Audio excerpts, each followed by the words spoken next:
just starting the renovation on OKA 009. We're going to pull out some of the stuff in the back of here because we want to live a little bit differently in the bush. So the first part is to start removing some of the gear that was in here previously.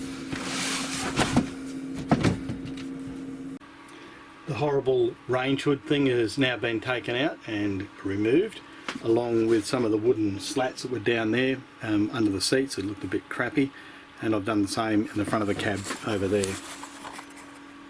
So this is going to be a long project. Next week we're going to take it down to have someone look at the canvas and get that replaced, and potentially quote on doing the rest of the stuff behind us so that we don't need to do it ourselves.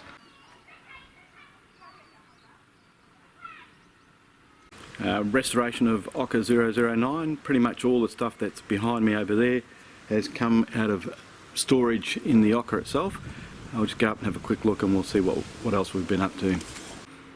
This is where the cupboard used to be. It's actually freed up quite a lot of space now. We'll have to work out where the bed goes soon.